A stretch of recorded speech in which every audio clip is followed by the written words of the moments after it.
Welcome back, friends. After a short train ride from beautiful York, we've now arrived in spectacular Durham, England. Welcome back to Adventures with Phil.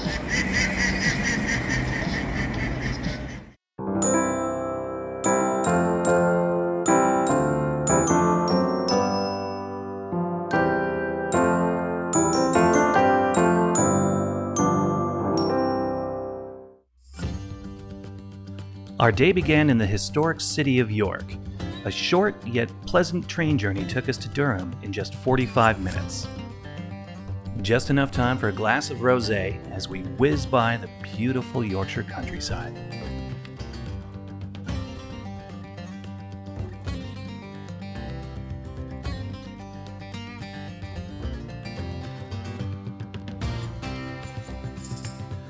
The hotel for our brief stay was the charming Hotel INDIGO Durham, a former shire hall converted to a hotel in 2018. We checked in and went up to our room to drop off our bags. But before we set out, we had to marvel at the view of stunning Durham Cathedral.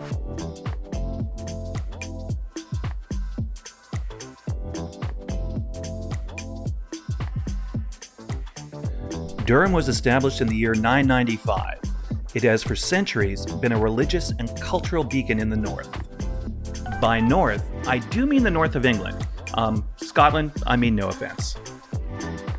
The heart of the city lies on a 57-acre peninsula, which is wrapped by the River Wear on its journey to the North Sea. Higher education has been an integral part of Durham for nearly its entire history, originally being lauded for its monastic scholars until 1832, when the University of Durham was officially founded. Not long after, the Durham Rowing Club was founded in 1860. You can often see crews training on the river throughout the year. Even the waterfowl thrive on the River Wear, and yes, these swans are massive.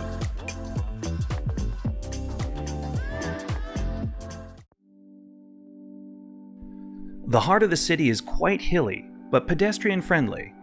There's a distinctly European feel which harkens back to a time of central markets and a slower pace of life.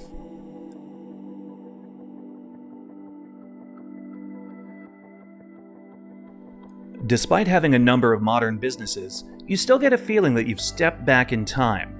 Many locally owned small shops remain to this day, which adds to both the fabric and the charm of the city.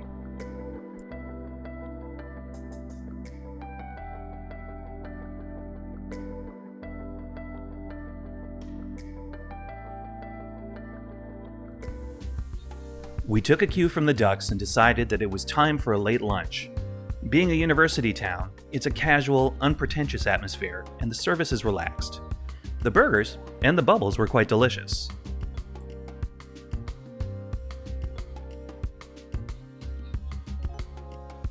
We walked back to the hotel to settle in for the evening. We took the stairs so as to better appreciate the beautiful restoration.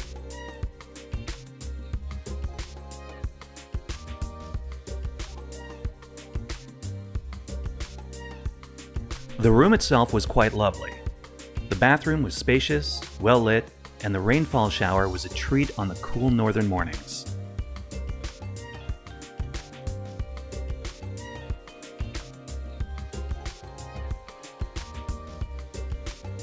A very comfortable king-size bed made the nights restful.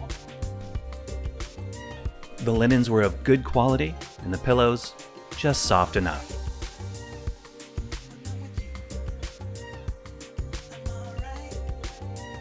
The room was well presented, and I found it quite spacious for a UK hotel.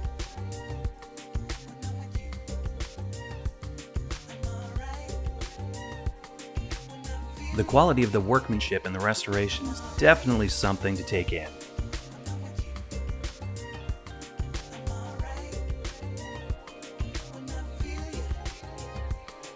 When we return, we'll happily stay at the Hotel INDIGO again.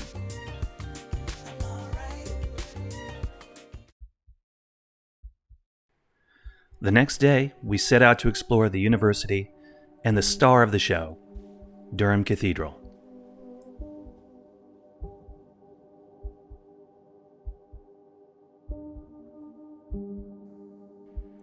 Construction began in 1093 and was completed in 1274, a mere 181 years. This magnificent example of Norman architecture is the resting place of the Bede, St. Cuthbert, and served as the episcopal palace until 1832. The stained glass works are striking, especially juxtaposed to the gray stone columns and arches. The grounds are shared with Durham Castle, which is also part of the university. As you tour the cathedral, you get a sense of the power which the church had over the centuries, and the history which was made in its shadow. A quiet, somber air fills the building. Visitors speak in hushed tones. The environment seems to demand it.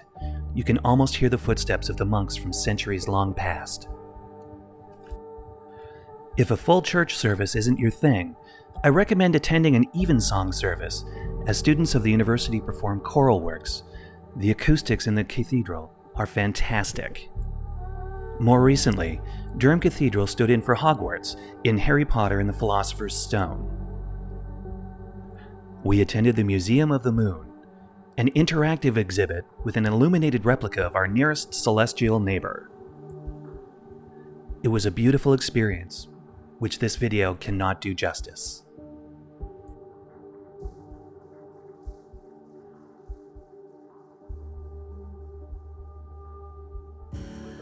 Brunch is serious business at Flat White. A line forms before opening, and it's worth it.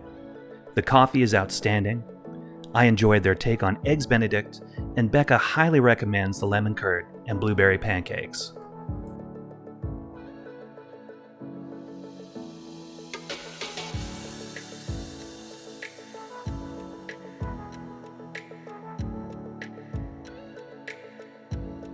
Despite the odd shower, we made sure to get our steps, explore every corner, and take in the beauty at every turn. It's not very often that you get to explore a UNESCO World Heritage Site and have it feel like you have it all to yourself. There are moments when you know that the view hasn't changed in centuries.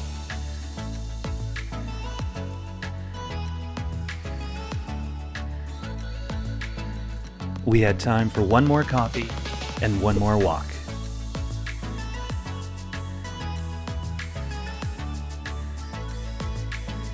Our 2 nights were not enough, and we know we'll be back someday. From the first time I saw Durham from the train on the way to Edinburgh, I knew that I needed to visit. This day proved me right.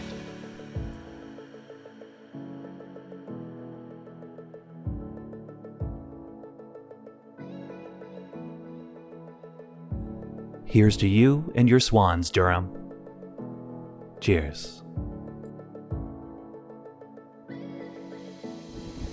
We've had an amazing time in Durham. It's been much greater than I could possibly have expected. We've seen some incredible sights, we've walked up and down the hills, we've had some excellent meals. But now it's time to head off to Inverness. We'll see you again soon.